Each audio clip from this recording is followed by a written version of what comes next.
এই রমজানে একটি নামাজের কথা বলবো, শত কষ্ট হলেও এই নামাজটা আপনি ছাড়বেন না, একবার হলেও এই নামাজটা আপনি পড়বেন। নবীজি এই নামাজের এত গুরুত্ব দিতেন, নবীজি বলেছেন জীবনে একবার হলেও তুমি এই নামাজটা পড়বে।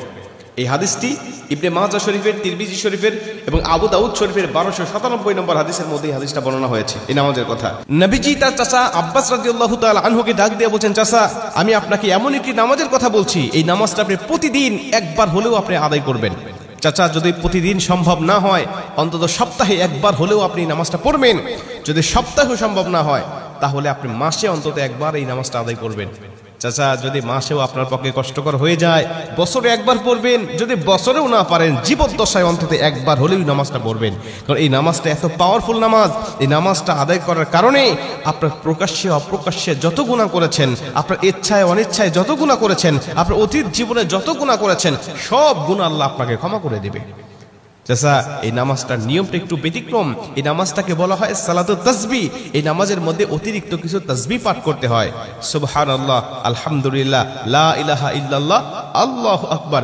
এই চারটা তাসবিহ একত্রিত করে সুবহানাল্লাহি ওয়াল হামদুলিল্লাহি ওয়া লা ইলাহা ইল্লাল্লাহু আল্লাহু আকবার, এই তাসবিহগুলো, এই বাক্যগুলো এখানে পাঠ করতে হয়।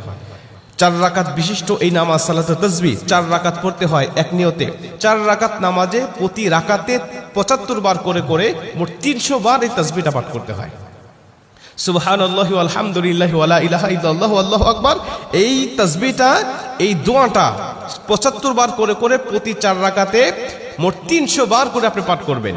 কি নিয়মে পাঠ করবেন আমি আপনাকে নিয়মটা শেখাচ্ছি। আবু দাউদ শরীফের 1297 নম্বর হাদিসের মধ্যে যে নিয়মটা এসেছে, আমি এই নিয়মটা আপনাকে শেখাচ্ছি।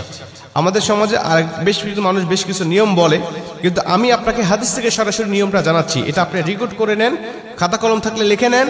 প্রয়োজনে এটা যেহেতু সোশ্যাল মিডিয়াতে যাবে, ফেসবুক ইউটিউবে যাবে, এটা আপনি সেভ করে নিজ আইডিতে শেয়ার করে রেখে দিবেন, যাতে আপনিও শিখতে পারেন, অন্য মানুষকে শিখাতে পারেন। আপনার শেখানোর কারণে কেউ যদি নামাজটা আদায় করতে পারে, ও যে সওয়াবটা অর্জন করবে, সওয়াবের একটা অংশ আল্লাহ আপনার আমলনামায়ও দান করবে। এজন্য এগুলো মানুষের কাছে ছড়িয়ে দিবেন যত সম্ভব হয়। আপনি প্রথমে যখন নামাজটা শুরু করবেন, নিয়ত করবেন নফল নামাজের নিয়ত করে অন্যান্য নামাজে যেভাবে সানা পাঠ করি আপনি সেভাবে সানা পড়বেন। অন্যান্য নামাজে যেভাবে সূরা ফাতিহা পড়ি ওভাবে সূরা ফাতিহা পড়বেন। অন্যান্য নামাজে সূরা ফাতিহার পরে যেভাবে সূরা মিলান ওইভাবে সূরা মিলাবেন। সূরা মিলানোর পরে রুকুতে যাওয়ার আগে দাঁড়ানো অবস্থায় আপনি 15 বার এই তাসবিহটা পাঠ করবেন। সুবহানাল্লাহি ওয়াল হামদুলিল্লাহি ওয়া লা ইলাহা ইল্লাল্লাহু আল্লাহু আকবার, এই তাসবিহটা পাঠ করলেন 15 বার। 15 বার পাঠ করার পর আপনি রুকুতে চলে গেলেন। রুকুতে গিয়ে রুকুর যে তাসবিহটা আছে, এই তাসবিহটা পাঠ করার পরে সুবহান রাব্বিল আযীম বলার পরে আপনি এই তাসবিহটা আবার পাঠ করবেন 10 বার। সুবহানাল্লাহি ওয়াল হামদুলিল্লাহি ওয়া লা ইলাহা ইল্লাল্লাহু আল্লাহু আকবার, এই 15 বার আর 10 বার 25 বার। এরপরে আপনি রুকুর থেকে উঠে দাঁড়ালেন, দাঁড়ানোর অবস্থায় আপনি আবারও 10 বার পাঠ করবেন। তাহলে হলো 10 আর 25 35 বার।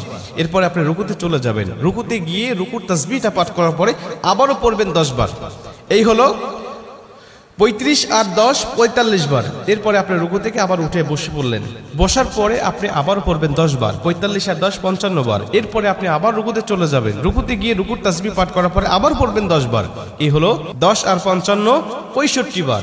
এরপরে রুকু থেকে যখন উঠবেন, উঠে প্রথম রাকাতে আপনাকে দাঁড়াতে হবে, না দাঁড়িয়েই আপনি বসা অবস্থায় আবার 10 বার পাঠ করবেন। এই হলো 65 আর 10 75 বার।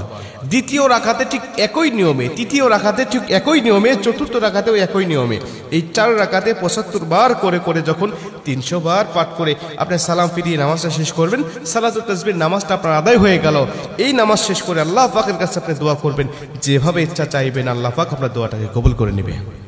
আমরা দেখেছি বেশ কিছু পিকচারের মধ্যে, বেশ কিছু জায়গায়, বেশ কিছু লেখায় আপনি এই নিয়মটা বর্ণনা করার পাশাপাশি একটু ব্যতিক্রম বর্ণনা করা হয়েছে, যে শেষ রাকাতে সেজদা থেকে উঠে বসে না পড়ে রুকুতে যাওয়ার আগেই মোট 25 বার পড়তে হবে। অর্থাৎ রুকুতে যাওয়ার আগে 10 বার আর সানা পড়ার পরে 15 বার। এই নিয়মটা বর্ণনা করা আছে, কিন্তু হাদিস শরীফের মধ্যে আমি যেটা বললাম এই নিয়মটা বর্ণনা করা আছে। অতএব এই নিয়মে যদি আপনি নামাজটা আদায় করেন, আশা করা যায় আপনার নামাজটা কবুল হয়ে যাবে।